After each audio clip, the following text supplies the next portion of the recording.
Langkah jiwaku memujimu, sungguh besar kau Allahku. Melalui pembacaan hari ini, saya beri tema memilih pemimpin yang berkualitas dan takut Tuhan. Pemimpin yang berkualitas dan takut Tuhan. Saudara-saudara, tentu menjadi agenda nasional di tengah bangsa kita bahwa 3 hari ke depan, tanggal 14 Februari 2024 akan digelar pelaksanaan pemilihan umum. Saya ingat dulu ada istilah luber jurdil. Luber langsung, umum, bebas, rahasia. Jurdil, jujur dan adil. Artinya masing-masing setiap orang memiliki hak untuk memilih. Dan hendaknya hak itu memang sungguh-sungguh kita wujudkan pada tanggal 14 yang akan datang. Melihat kata luber ini adalah sebuah ungkapan di mana kita diberi juga kebebasan untuk memilih tanpa diintervensi oleh pihak manapun. Masa kampanye memang ada, tapi tentu terpulang pada diri kita sendiri. Untuk apa pemilu dilaksanakan? Jawabnya untuk menempatkan para pemimpin di tengah bangsa ini. Pemimpin mana yang kita butuhkan adalah pemimpin yang berkualitas, dan juga tidak sekedar berkualitas, tapi pemimpin yang takut akan Tuhan. Saudara-saudara, hal yang sama diceritakan dalam pembacaan kita. Dalam judul perikop dikatakan pengangkatan hakim-hakim.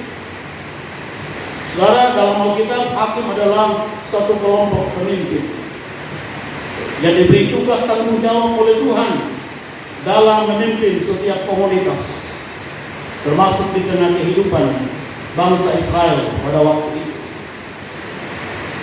Keluaran 18 ayat 21 adalah satu kepedulian mertua Musa yang bernama Yitro, supaya Musa dalam mengefektifkan dan mengefisienkan tanggung jawabnya sebagai seorang pemimpin, maka diminta supaya ia memilih para pemimpin di bawahnya dalam beberapa kelompok-kelompok tertentu.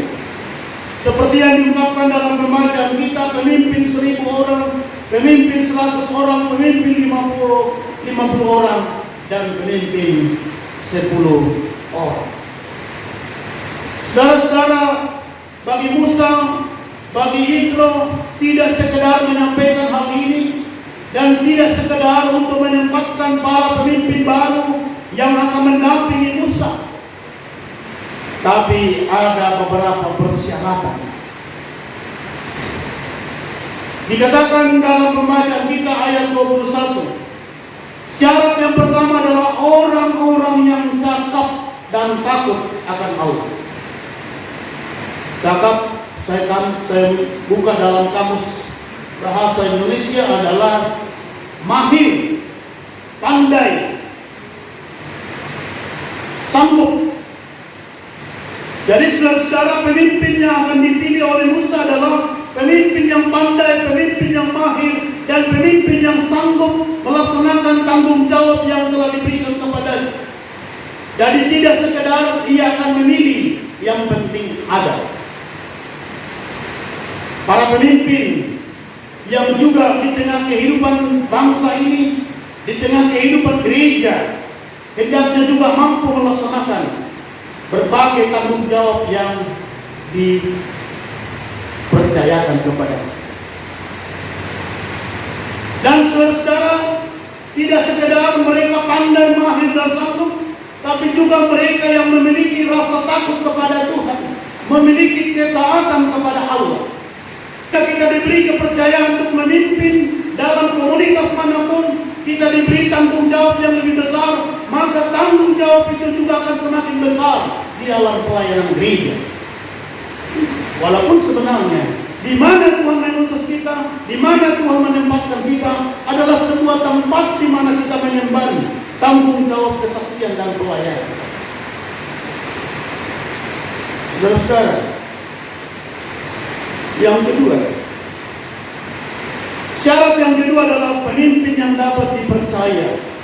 Dalam istilah bahasa Inggris satu kata, trust, dapat dipercaya. Nah, saudara-saudara, orang yang dapat dipercaya, saya mencatat 3 hal. Bahwa seseorang yang bisa dikategorikan sebagai orang yang dipercaya juga sekaligus akan menunjukkan kualitas hidupnya. Jadi kalau orang yang dapat dipercaya berarti memiliki suatu kualitas. Sebab nilai kepercayaan seseorang itu sesuatu yang belum tentu ada. Kita diberi tanggung jawab yang besar, tapi pertanyaannya apakah kita mampu mempertahankan sesuai dengan kualitas hidup, kualitas kemampuan kita. Jadi catatan pertama, saudara-saudara, ketika kita mau disebut sebagai orang-orang yang dapat dipercaya, trust, tunjukkanlah itu sebagai satu kualitas. Yang kedua, tidak memaksakan kehendak. Dan yang ketiga, tidak membeda-bedakan orang. Saudara-saudara, 3 bagian ini hendaknya kita camkan dalam hidup kita, supaya kita disebut sebagai pemimpin yang dapat dipercaya. Mari kita menunjukkan kualitas, mari kita melaksanakan sesuai aturan yang sebenarnya, dan hendaknya tidak membeda-bedakan orang. Kalau kita Yakobus juga memang dikatakan, hendaklah kamu tidak membeda-bedakan orang di antara sesama. Dan dalam kaitan uang, biasanya orang banyak bicara kepercayaan itu hanya terhubung dengan uang. Makanya, kalau orang sudah korupsi tentu tidak bisa dipercaya. Saya ada buku namanya Menuju Masyarakat Anti Korupsi. Dalam buku ini ternyata kata korupsi itu dari bahasa Latin corruptio. Corruptio itu artinya kotor. Corruptio itu artinya busuk dan rusak. Jadi saudara-saudara, kalau ada orang yang suka korupsi, menurut bahasa Latinnya, dia adalah orang yang kotor, orang yang busuk, dan orang yang rusak. Jadi saudara, karena bagian ini menjadi jelas bagi kita, supaya kita tidak korupsi, supaya kita jangan disebut kotor, jangan disebut busuk, dan jangan disebut rusak. Supaya 3 poin ini menjadi perhatian kita. Pilihlah orang yang cakap dan takut kepada Tuhan, pilihlah mereka yang dapat dipercaya, dan pilihlah mereka yang tidak akan mengejar yang namanya surga. Kalau hal ini kita lakukan dan mampu menempatkan pemimpin yang baru, itu berarti pemimpin yang akan terpilih ke depan adalah pemimpin yang punya kualitas dan juga pemimpin yang takut kepada Tuhan. Amin. Kita berdoa. Tuhan, kami bersyukur atas firman-Mu.